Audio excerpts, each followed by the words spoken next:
저희들은 지금 아브라함이라고 하는 믿음의 조상이라고 하는 그분을 우리는 읽어나가고 있습니다. 신앙은 생물입니다. 살아있기 때문에 모든 살아있는 것은 성장하고 자라납니다. 우리 하나님은 산 생명의 하나님, 산 소망의 하나님. 그래서 믿음이 있다고 하면은 반드시 성장하게 되어 있습니다. 성장하지 않으면 그 믿음은 병이 들었거나 아니면 죽은 믿음이거나 무슨 문제가 있는 것입니다. 그래서 우리가 아브라함을 보면서 내 믿음은 성장해 가고 있는지, 또 하나님께서 기뻐하시는 믿음인지, 아브라함의 그 여정을 우리가 읽어가면서 우리의 믿음을 수정하고 우리의 믿음이 하나님이 보시기에 합한 그런 바른 방향으로 갔으면 하는 그런 소원으로 저는 몇 주 동안 계속해서 이 아브라함의 생애를 보고 있습니다. 아브라함의 믿음을 우리가 볼 때 그분은 위대한 인물이 아닙니다. 아주 우르라고 하는 도시의 우상 숭배의 제사장인 자녀로 태어나서 75세 때 그는 하나님의 부름을 받고 순종하며 길을 떠난 것을 우리는 보았습니다. 그것이 창세기 12장에서부터 24장까지의 이 아브라함의 생애를 그려놨습니다. 첫 시간에 저희들은 이 아브라함이 하나님의 부름을 받고 그 부름은 떠나라는 것이죠. 내가 있던 환경과 철학, 정체성에서 떠나 하나님께서 지시하고 하나님께서 인도하는 그 땅, 즉 하나님이 지배하는 곳으로 떠나라고 하는 명령을 받습니다. 그렇게 하면 너로 큰 민족이 복을 받는, 축복을 받는, 내 이름이 크게 되는 그런 놀라운 축복을 해 주신다는 것을 우리는 창세기 12장을 통해서 읽었습니다. 이 복이라고 하는 것은 우리가 개인적인 복도 큰 복입니다만 하나님께서 우리에게 복을 주시는 것은 우리를 통해서 우리 주변의 사람들이 복을 받게 하는 그것이 제일 큰 축복입니다. 이 아브라함을 통해서 하나님은 모든 민족이 복을 받는데 어떤 복을 받는 것인가? 여러분 기억나시면 좋겠습니다만 아브라함이 그 우상의 땅에서 하나님이 출발시켜서 도착한 곳이 세겜, 모래 상수리 나무가 있는, 즉 그 당시 팔레스타인에서 가장 오래된 성읍인 세겜이라고 하는 곳, 특히 그곳에 나무를 보러 다니는 큰 이 점을 치는 그런 우상 숭배 소굴로 하나님은 보내셨어요. 그래서 큰 의미가 있다고 말씀을 나눴습니다. 무엇이 복이냐? 이 세상 사람들은 우상 숭배가 복인 줄 믿습니다. 그래서 일본에 살아가는 저희들은 순산의 가미가미, 건강의 신, 좋은 배필자 만나는 신, 하여튼 듣도 보도 못한 그런 많은 신들을 모시는 이 땅에 우리가 참 하나님이 누구이시고 그 하나님은 어떤 분인가를 증거하고 그 하나님을 나누는 게 복이다라고 하는 것을 우리가 항상 기억해야 됩니다. 그것을 우리는 놓쳐버리는 순간 우리의 정체성을 잊어버립니다.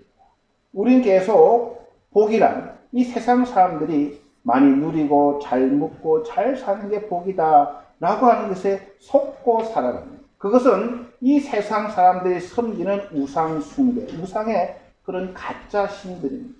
하나님은 그래서 아브라함을 택한 목적이 모든 민족을 통해 너를 통해서 복을 받는데 어떤 복이냐면 참 하나님을 섬기고 참 하나님은 어떤 분이신가를 정하는 삶.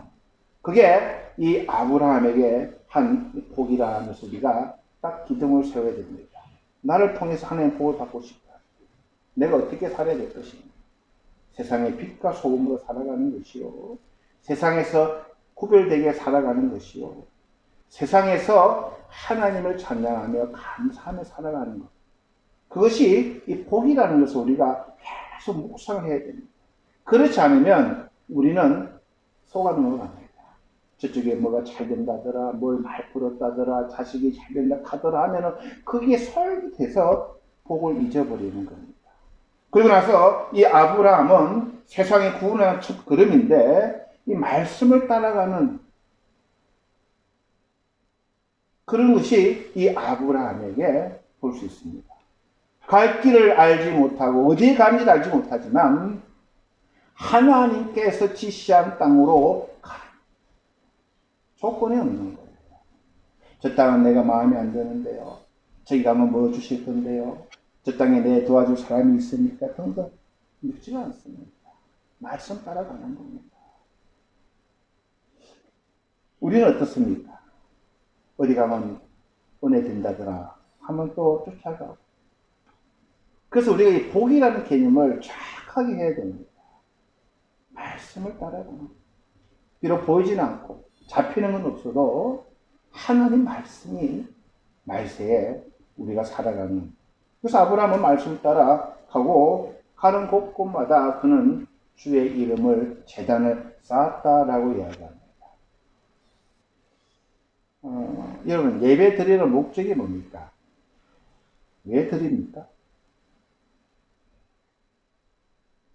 예배 드리는 목적은요, 심플하게 말씀을 드리면 과거의 나의 모습이 말씀을 통해서 비춰보니까 틀렸구나를 깨닫게 되면 하나님의 말씀에 내 자신을 순종하게 하려고 하나님의 말씀을 듣고 순종하고 감사하는 게 예배예요.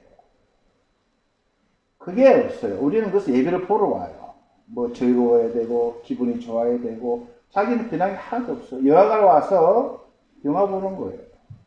그러니까 아무리 예배 드려도 변함이 없는 거예요. 그 예배에 생명을 건다고 하는 말은 변하지 않는 내 모습을 가슴을 치는 거예요. 그렇게 하나님의 말씀을 듣고 변하고 수정하고 고쳐나가고 그렇게 살려고 애쓰는 그게 예배를 잘 드린 건데 우리는 예배를 보러 와요. 그래서 오늘 목사님은 어떤 웃음소리를 하실 건가 뭐 어떤 이야기 그래서 변하지 않는 거예요. 그리고 오래 예배당을 다녀도 변하지 않는 모습. 아브라함 왜 예배를 드렸을까? 왜 하나님 이름을 불렀을까? 결단은 말씀대로 살아보려고 하나님 좋은 뜻대로 내가 맞춰보려고 그래서 가는 곳곳만 예배를 드리는. 그러면 그 예배 드리는 중에 이 아브라함은 변해간다는 것을 성경 위에 이야기해 주는 거예요. 그걸 놓쳐버리면 예배 드리는 목적을 놓쳐버리면 왜 귀한 시간에 주일날 예배를 드리는 거예요? 왜 우리 대표기도 합니까? 한 주간 돌아보니 주님 뜻대로 우리는 못 살았어요. 너무너무 죄송해요. 알면서도. 그런데 매주 똑같은 기도를 드려야 되는 거예요. 그걸 알고 있다는 것 자체가 벌써 출발하고 있다는 거예요. 그런 기도도 안 드리면요, 평생 안 변합니다. 똑같은 기도를 매일 드리는 거예요, 우리는. 왜? 그만큼 우리의 옛사람, 사탄은 힘이 있는 거예요. 잘 안 변하는 거예요. 그래서 아브라함을 이제 군왕에서 첫 출발을 시킵니다. 우리를 통해 내가 보게 되는 거야. 아브라함도 참 신이 났을 거예요. 웬걸? 초신자잖아요. 딱 문제에 봉착합니다. 어떤 문제? 기근이 들었어요. 땅에. 기근이 들었는데, 이야, 애국 가면은, 그거는 곡창지대대, 먹을 것도 많대. 그런 소문 다 듣는 거예요. 기도했다는 말은 없습니다만, 인간적으로 판단했겠죠. 야, 이게 앉아서 굶어 죽을 수 있어? 다들 가는데, 늦게 기차 타면은, 남는 것도 없어. 굶어 죽을 수 있어. 가 해서 가는 거죠. 갈 수 있어요. 굶어 죽겠다는데.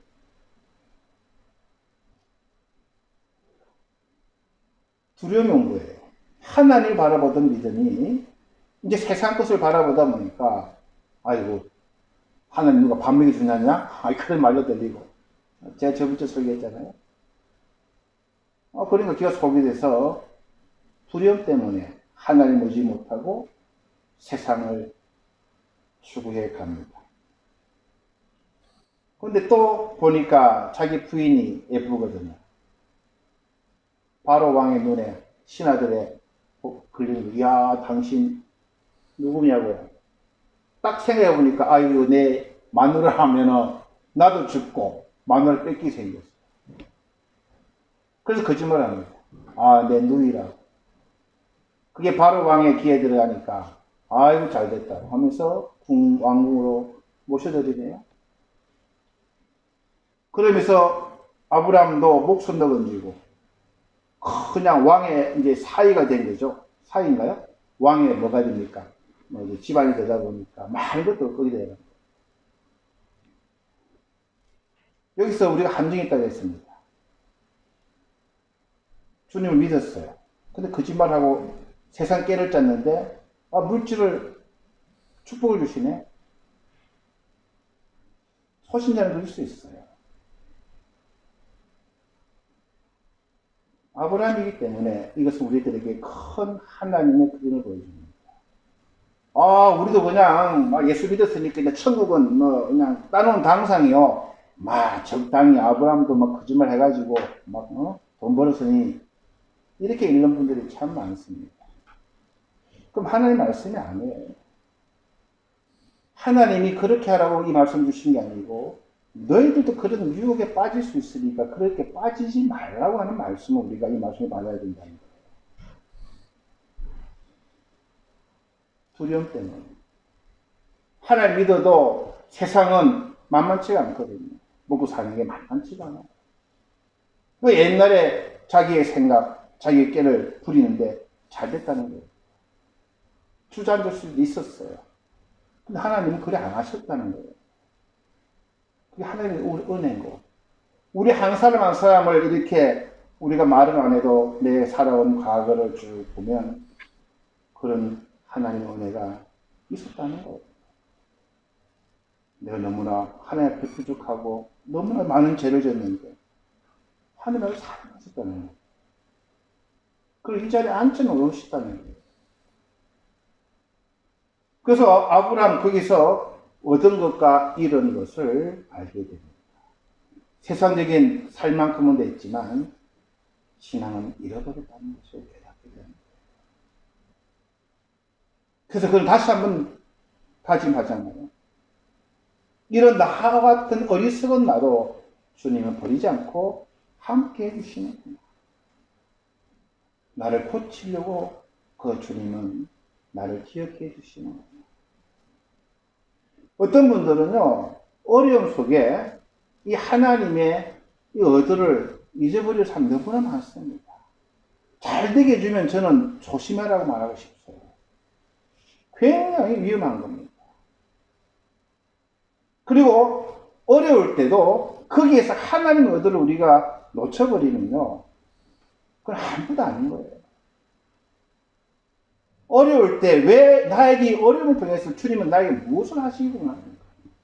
내가 잘 나갈 때 내가 여기서 하나님 뜻이 무엇인가를 우리가 거기서 회치하고 분별하고 그걸 잡지 못하면요, 아마 많은 사람들이 아브라함처럼 했다가 실족하고 한 번 거짓말해서 잘 됐는데 또 다음 거짓말해도 안 될 때가 많잖아요. 그럼 하나님하고 불평하고 불만하고 하나님 없다 그러고 왜? 첫 단추가 잘못되고 이런 말씀을 우리가 오해를 많이 하기 때문에 그러한 결론이 나옵니다. 그래서 하나님은 우리의 편이고 우리의 연약함에서도 소신자들은 아브라함, 우리를 수정해 주시는, 바로 잡아주시는 하나님을 우리는 저번 주에 배웠습니다. 아브라함은 하나님의 약속을 위태롭겠지만 하나님 놀라운 방법으로 그 약속을 회복해 주셨어요. 비록 아브라함은 수치를 당했지만 그의 믿음은 더욱 성장했을 겁니다. 아브라함 약속의 땅을 잠시 떠나 아브라함을 약속의 땅으로 돌아오게 하시고 위기가 찾아왔을 때 우리가 바라봐야 할 것은 상황이 아니라 하나님이시며 강구해야 할 것은 나의 계획이 아니라 하나님의 계획임을 아브라함은 이 사건을 통해서 다시 한번 배워나가는 겁니다. 그래서 우리가 이 예배를 드리는 거예요. 내가 잘못 판단하고 선택하고 잘못 생각했던 것. 그런 것을 말씀을 통해서 다시 한번 수정하고 하나님은 어떻게 믿음의 사람을 인도해 나가셨고 비록 그 당시에 순전하게 아브라함이 기근 가운데서도 애굽으로 내려가지 않았다면 하나님이 아브라함을 버리셨을까요? 아니잖아요. 근데 소시자 때는 그 인간적인 생각을 할 수도 있다는 거예요. 그래서 잘못돼서 거기서 하나님 큰 은혜를 경험하고 이제는 다시 그런 짓을 안 하려고 그가 수정받고 고침받는 그런 것을 봐야 됩니다. 자, 이제 13장 오늘 저희들이 읽은 본문입니다. 애굽으로 갈 때는 가나안에서 갔는데 이제 거기서 베델로 돌아옵니다. 부자가 돼 돌아와요. 아브라함뿐만 아니라 조카의 롯도 큰 부자가 돼 돌아옵니다. 우리 여기서 한번 물어봐야 됩니다. 정말 은금의 풍부함이 복일까? 복일 수 있습니다. 나쁜 건 아닙니다. 그러나 그것이 많다고 진짜 복은 아닐 수도 있음을 우리는 이 아브라함과 롯의 사건을 통해서 기억해야 됩니다. 무지 때문에 혈육지간이 싸우고 납니다. 나눠져야 되는. 우리가 자주 보는 삼류 드라마에 보면 막장 드라마라고 그러죠. 드라마 나오는 주제가 다 이거예요. 가난한 사람들은 싸우는 거 제가 별로 못 봤습니다. 옛날에 부모님들, 저희 부모님도 12형제 자매 별로 안 싸웠어요. 다 가난하기 때문에 조금 있으면 나눠 먹고 없는 가운데서도 요즘은 다 살만한데 더 한 가지. 더 못 가져서 안달이고. 성경 마찬가지로 이야기하는 거예요. 가난할 때는 그래도 토닥거리고 부살피고 도와주는데 서로 가지고 누릴만 한데 더 못하니까 더러 싸우는 거예요. 이런 데서 우리가 많은 것을 우리가 기억을 해야 됩니다. 자.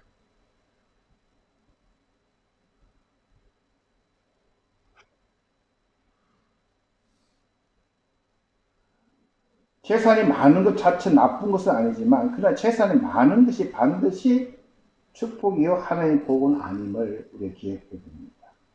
여기서 이 롯이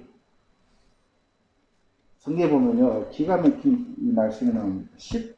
10절에 보면요 이에 롯이 눈을 들어 요단 지역을 바라본 적 소알까지 온 땅에 물이 넉넉하니 여호와께서 소돔과 고모라를 멸하시기 전이었으므로 여호와의 동산 같고 애굽 땅과 같았다. 이 롯은 하나님 나라를 여호와의 동산을 풍성한 곳, 뭐가 많은 곳이 하나님의 축복의 땅이라고 롯은 기억하고 있다는 거예요. 아마 크리스찬 대부분 다가 하나님 나라가 어디예요? 거기는 막 젖과 꿀이 흐르고 풍성하고 다 롯처럼 바라볼 거예요.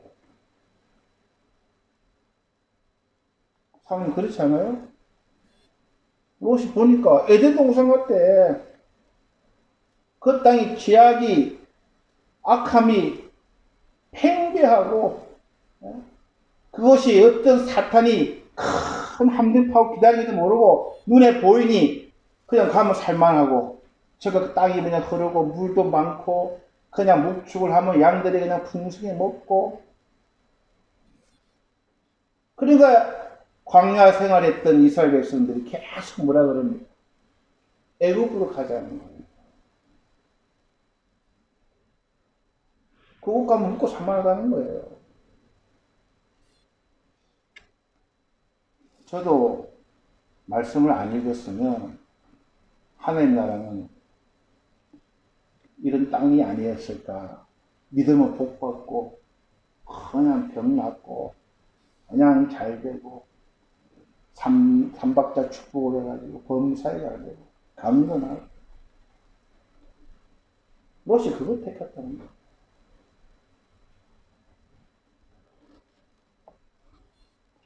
하나님의 약속 땅은 말씀 있는 땅이에요. 참 이거 구분하기 어렵습니다. 저 여러분. 그 이야기를 해주는 거예요.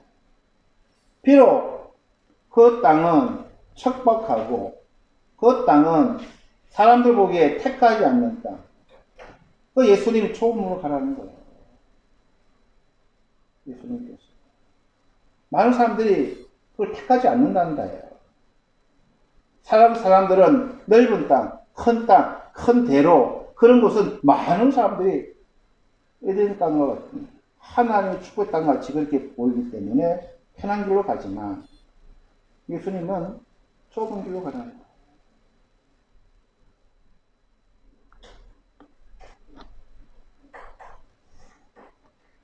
어찌됐든 간에 하여튼 아브라함은 이 롯이 먼저 택함으로 인해서 남은 쓸모없는 땅을 실망했을지는 모릅니다만, 그러나 하나님께서 눈을 들어서 다시 한번 소망을 주십니다. 나와 함께하는 곳이 축복의 땅이요 약속의 땅을 하나님은 아브라함을 찾아와서 말씀을 나눠줍니다. 저 여러분은 이 아브라함의 신앙 생애를 추적해보며 저다지 입구에서 조금 말씀을 나누고 있습니다. 계속 아브라함은 신앙의 도전, 영적인 싸움, 선택의 문제 등등 여러 가지 그 일생을 통해서 우리가 믿음 생활을 해가면서 겪게 되는, 경험하게 되는, 보는 것, 무엇을 보고 살아야 되는가. 잘못 본으로 인해서 속을 수도 있는 이러한 정말로 영적인 싸움 가운데에 이 아브라함의 생애를 통해서 제대로 지혜롭고 잘 선택하고 바라볼 것을 잘 바라보며 실족하지 않냐고 하나님 앞에 칭찬 듣고 인정받는 저와 여러분 되기를 주의 이름으로 축원합니다. 하나님 기도하시겠습니다. 주님 은혜를 감사드립니다.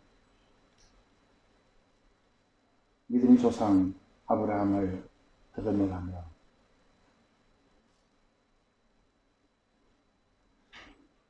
참 신앙이 뭐며 참 복이 무엇이며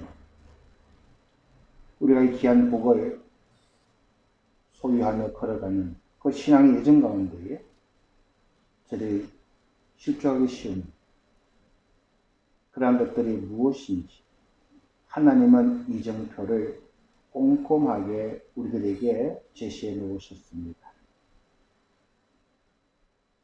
우리가 말씀을 따라 읽어가면서 그 이정표에서 실족하기 쉽고 타락하기 쉽고 불평하기 쉬운 그런 순간순간 아브라함을 통해서 들려주신 하나님의 계획 가운데에 참 위로와 용기와 지혜를 얻게 하시고 참 바른 분별력을 얻게 하셔서 이 신앙의 예정을 저희가 완주하고 걸어 나갈 수 있는 저희들 다 될 수 있도록 은혜 내려 주시옵소서. 감사드리며 예수님 이름으로 기도하였습니다. 아멘.